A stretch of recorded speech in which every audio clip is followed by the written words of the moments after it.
ఓం నమో భగవతే శ్రీ రమణాయ. రమణాశ్రమ లేఖలు లేఖ 48.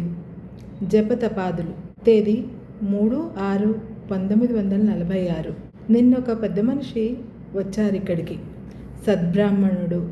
ఆయన మాటల వల్ల, మెళ్ళోని రుద్రాక్షమాల వల్ల మంత్ర జప పరాయణుడని తెలుస్తుంది. భగవాన్ విరూపాక్ష గుహలో ఉండగా ఒకసారి దర్శించానని చెప్పాడు. ఈ మధ్యాహ్నం శ్రీవారిని సమీపించి, స్వామి, పంచాక్షరి కానీ తారకం కానీ ఏదో ఒక మంత్రం జపిస్తూ ఉంటే సురాపానాది దోషాలన్నీ హరింపగలవా అని ప్రశ్నించాడు. అంటే ఏమిటి మీ ఉద్దేశం అన్నారు భగవాన్. పైన చెప్పిన మంత్రాలు జపిస్తూ ఉన్నవారు జరత్వ, చౌరత్వ, సురాపానాదులు చేసినా ఆ మంత్రజపం వల్ల ఈ దోషాలు హరింపగలవా?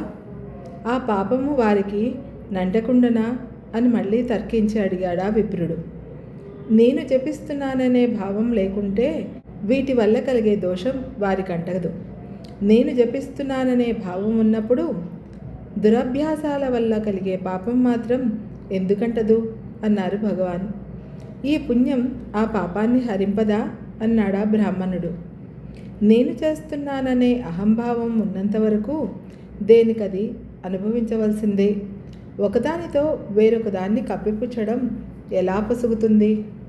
నేను చేస్తున్నాననే భావన పోయినప్పుడు తను దేనికేది అంటదు.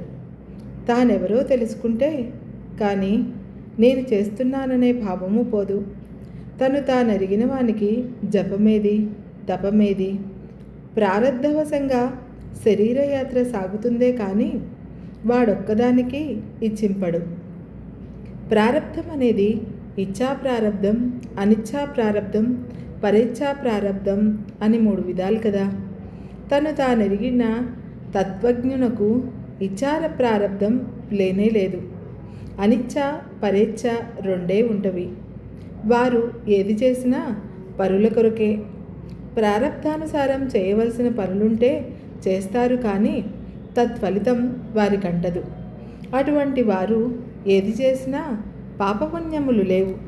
అయితే వారు ఎప్పుడూ లోకాలను అనుసరించే నడుస్తారు కానీ అవకతవక పనులు చేయరు అని యుక్తియుక్తముగా సెలవిచ్చారు భగవాన్. తను తానరిగిన వానికి ఇచ్ఛా ప్రారబ్ధం లేనే లేదు, అనిచ్ఛా పరేచ్ఛ రెండే ఉంటవి అని ఆ పృచ్ఛకులకు సమాధానంగా భగవాన్ చెప్పారే కానీ వారి యథార్థ సిద్ధాంతం ఉన్నది 40 అనుబంధముందు ఇలా విశదీకరించారు చూడు. జ్ఞానికి సంచితాగామములు కలగవు. ప్రారబ్ధము మిగులుననుట పరుల ప్రశ్నలకు పలుకుమాట. భర్త పోయిన తరువాత వైధవ్యము పొందని భార్య మిగులుకున్నట్టు కర్తపోయిన కర్మత్రయము మిగులదని కనుము.